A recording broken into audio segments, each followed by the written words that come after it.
എല്ലാവർക്കും നമസ്കാരം. ഇന്നത്തെ നമ്മുടെ ക്ലാസ് ടൈപ്സ് ഓഫ് ഓഡിറ്റിംഗ്. മെയിനായിട്ട് 8 ടൈപ്സാണുള്ളത്.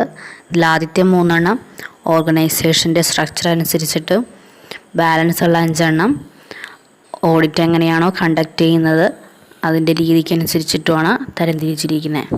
ഇതിൻ്റെ ഡീറ്റെയിൽഡ് ആയിട്ടുള്ള ക്ലാസ്സിലേക്ക് നമുക്ക് പോകാം. ഓർഗനൈസേഷൻ സ്ട്രക്ചറിൻ്റെ അടിസ്ഥാനത്തിൽ ആദ്യം വരുന്ന ഓഡിറ്റാണ് സ്റ്റാറ്റ്യൂട്ടറി ഓഡിറ്റ്. ഈ ഓഡിറ്റ് എന്ന് വെച്ചാൽ നമ്മുടെ നിയമങ്ങളുടെ കീഴിൽ നിർബന്ധമായും ചെയ്യേണ്ട ഓഡിറ്റാണ് സ്റ്റാറ്റ്യൂട്ടറി ഓഡിറ്റ്. നമ്മുടെ കോപ്പറേറ്റീവ് സൊസൈറ്റികളുടെയും കമ്പനികളുടെയും ഓഡിറ്റ് സ്റ്റാറ്റ്യൂട്ടറി ഓഡിറ്റിൻ്റെ അടിസ്ഥാനത്തിലാണ് നടക്കുന്നത്. അപ്പോൾ 2 എക്സാമ്പിൾസാണ് കോപ്പറേറ്റീവ് ഓഡിറ്റും കമ്പനീസ് ഓഡിറ്റും. സെക്കൻഡ് ടൈപ്പാണ് പ്രൈവറ്റ് ഓഡിറ്റ്. ഇത് സ്റ്റാറ്റ്യൂട്ടറി ഓഡിറ്റിൻ്റെ നേരെ ഓപ്പോസിറ്റാണ്.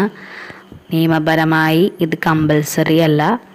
ഓർഗനൈസേഷൻസിന് ഇത് ഓപ്ഷണലാണ്. അവർക്ക് താല്പര്യമുണ്ടെങ്കിൽ മാത്രം പ്രൈവറ്റ് ഓഡിറ്റ് നടത്തിയാൽ മതിയാവും. പിന്നെ ഒരു എക്സാമ്പിൾ പറയുകയാണെങ്കിൽ സോൾ ട്രേഡ് ഫേംസൊക്കെ പ്രൈവറ്റ് ഓഡിറ്റാണ് കണ്ടക്ട് ചെയ്യുന്നത്. Third one is government audit.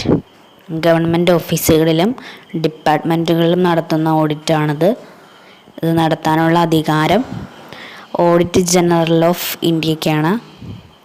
ഇത് നടത്തുന്നത് ഗവൺമെൻറ്റിൻ്റെ റൂൾസും സ്റ്റാൻഡേർഡും അനുസരിച്ചാണ്. Next one is based on conduct of audit. അതിലാദ്യം വരുന്നത് ഇൻറ്റേർണൽ ഓഡിറ്റ് അല്ലെങ്കിൽ ഓപ്പറേഷണൽ ഓഡിറ്റ്. ഇത് നടത്തുന്നത് കോപ്പറേറ്റീവ് സൊസൈറ്റികളിലെ സ്റ്റാഫ് തന്നെയാണ്. ഈ സ്റ്റാഫിനെ തിരഞ്ഞെടുക്കുന്നതും ഈ ഓഡിറ്റ് കൺട്രോൾ ചെയ്യുന്നതും മാനേജിംഗ് കമ്മിറ്റി ആയിരിക്കും. Second one continuous audit. ഇതിൽ ഓഡിറ്റ് നടത്തുന്നത് റെഗുലർ ഇൻ്റർവെൽസിലായിരിക്കും. ഇൻ്റർവെൽസ് ഷോർട്ട് പീരീഡ് ആയിരിക്കും. കൂടാതെ ഇതിൻ്റെ അഡ്വാൻറ്റേജസ് എന്ന് പറയുന്ന detailed checking, prevention of errors and fraud. Third one is final, annual or periodical audit. ഈ ഓഡിറ്റിൻ്റെ പ്രത്യേകത എന്ന് പറയുന്നത് ഓഡിറ്റർ ഫിനാൻഷ്യൽ പീരീഡിൻ്റെ എൻഡിൽ മാത്രം വരികയും ആ സമയത്ത് മാത്രം അക്കൗണ്ട്സ് മറ്റും ചെക്ക് ചെയ്യുന്നതിനെയാണ് final, annual or periodical audit എന്ന് പറയുന്നത്.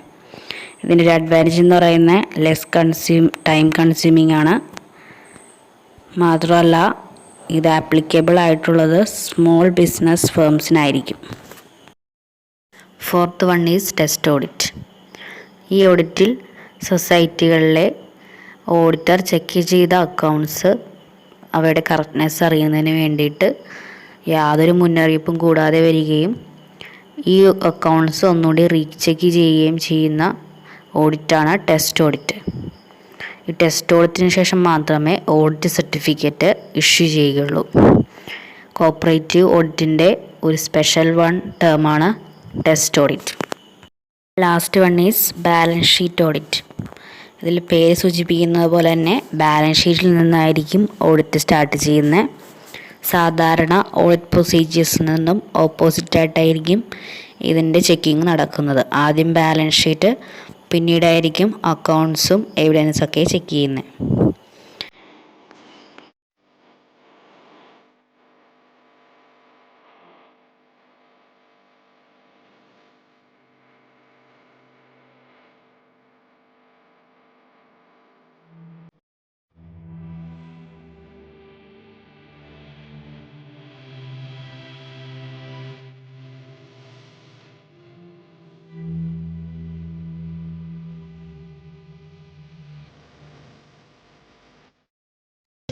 ഇപ്പം ഇന്നത്തെ ക്ലാസ് വൈൻഡപ്പ് ചെയ്യാണ്. നമ്മുടെ കഴിഞ്ഞ പ്രാവശ്യം നടന്ന എക്സാമിൻ്റെ ഷോർട്ട് ലിസ്റ്റ് വന്നിട്ടുണ്ട്. നിങ്ങളത് റിസൾട്ടൊക്കെ നോക്കിയിട്ടുണ്ടാവും. എത്ര ബാങ്ക്സ് ക്ലിയർ ചെയ്തു, എത്ര മാർക്കാണെന്നൊക്കെ ഉള്ളത് കമൻറ്റ് ചെയ്യാനും പറഞ്ഞിട്ടുണ്ടായിരുന്നു. ആരുടെയും കമൻറ്റ്സ് കണ്ടില്ല. മാർക്സ് അറിയാവുന്നവർ കമൻറ്റ് ചെയ്യണം. കാരണം ബാക്കിയുള്ള സ്റ്റുഡൻസിന് അതൊരു മോട്ടിവേഷൻ ആയിരിക്കും. എത്ര ബാങ്ക്സ് ക്ലിയർ ചെയ്ത് എന്നുള്ളതും കമൻറ്റ് ചെയ്യാൻ പറ്റുന്നവർ. അപ്പോൾ ഇനി അടുത്ത വീഡിയോയിൽ കാണാം. Thank you.